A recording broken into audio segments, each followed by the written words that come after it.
So you have one big team goal this year. How important is this game? Huge.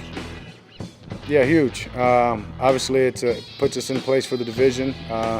Once again, I don't know how that shapes out, to be honest with you. I just know we got to get this game. There's multiple games left, so we'll focus on that as we get there. But then also just in the sense of trying to get this one home field and understanding our success through the past couple of years and how great it'd be, to play the postseason here at home. So it's huge. It's definitely a big game.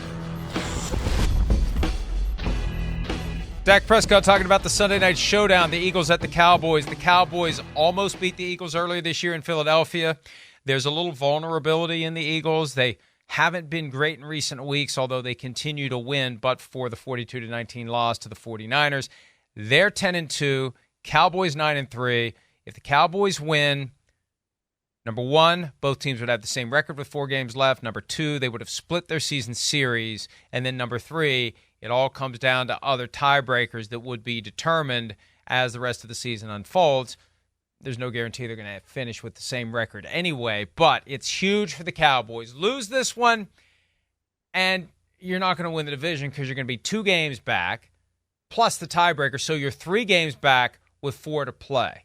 Win this one, and it's all up for grabs. And, Peter, at a time where home field advantage week in and week out really isn't what it used to be, there are certain teams that really need home field for the playoffs, and the Cowboys are one of them. When you consider how well they play at home on turf versus how well they don't play away from Dallas on grass, they need that division title, and they need as many games as possible at AT&T Stadium.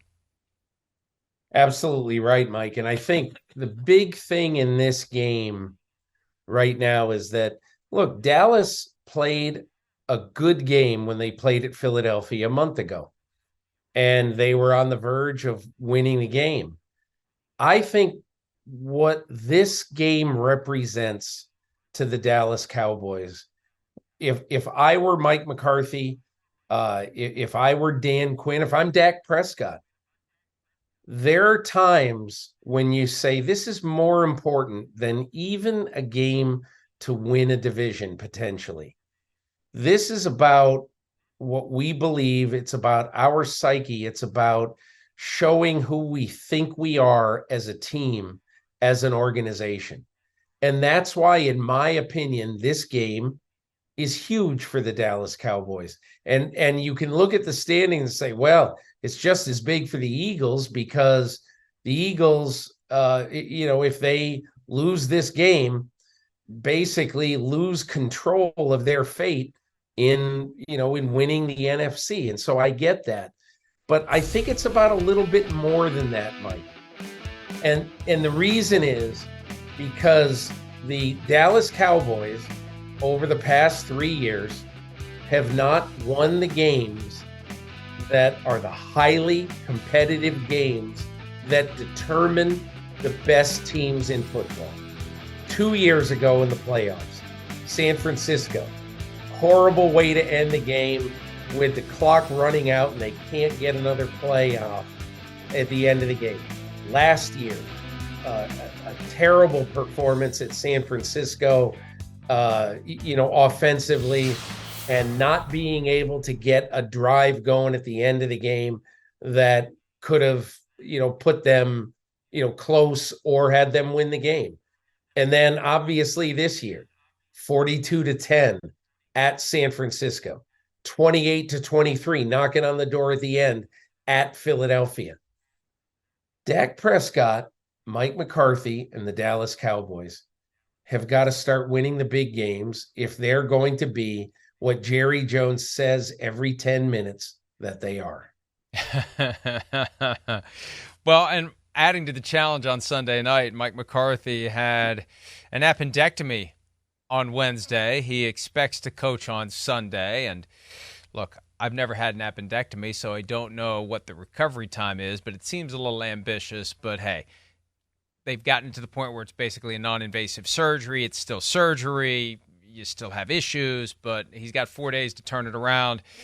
And I don't expect it to be a problem, but we'll see. Dak Prescott has been great this year. He's leading the NFL in passing touchdowns with 26. He's got 6 straight games with multiple touchdown passes. That's the longest streak of his career. And the Cowboys, you're right, they need a signature win. They need something that we can point to and say they're not just feasting on the mediocre or worse. And they do a good job of that. Other than stubbing their toe against the Cardinals, they make quick work of the teams they're supposed to make quick work of. Now it's the time to rise up and handle an elite team. And at some point, they are going to cross paths again with the 49ers. I mean, it feels kind of inevitable that the Eagles and the 49ers are going to get together. It also kind of feels inevitable that the Cowboys and 49ers are going to get together, like they used to every year in the early 90s. And right now, I don't know that either team would have a chance against the 49ers, considering the 49ers have outscored them 84-29 combined in the 2 games the 49ers played against them this year. Yeah, I think the other part of this game, Mike, that is really, really important to consider is that the Eagles really haven't been the classic Philadelphia Eagles that they were toward the end of last year when they eviscerated the Giants in the playoffs, when they were bombing out teams, when they played great offensively for the most part against Kansas City in the Super Bowl. And over the last 4 games, the Philadelphia Eagles are averaging 310 offensive yards a game. I mean, that's Patriot-like.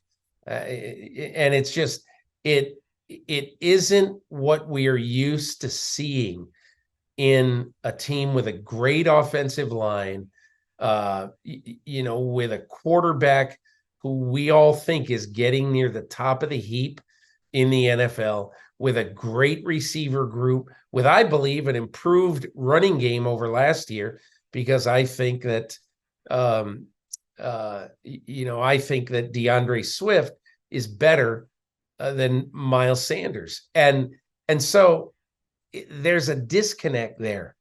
And I think the Eagles have to work on getting their offense better, getting their offense clicking a little bit better.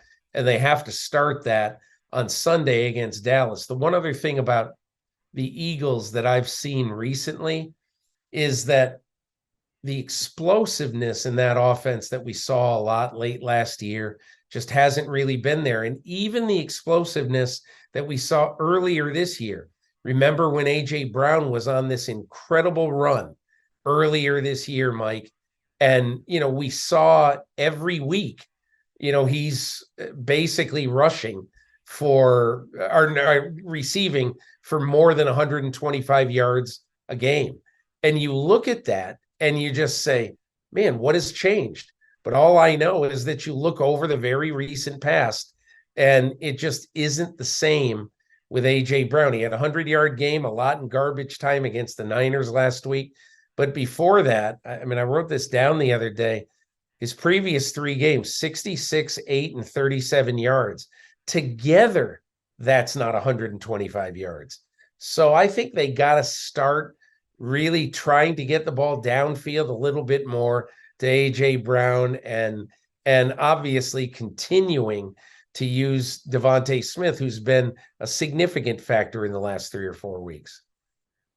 It could help this weekend to get back tight end Dallas Goedert. He's missed the last 3 games after fracturing a forearm against the Cowboys. And the other reality too, Peter, Jalen Hurts the last 4 weeks has been the lesser of the 2 quarterbacks performance-wise. Yeah. He's still one of the favorites for MVP.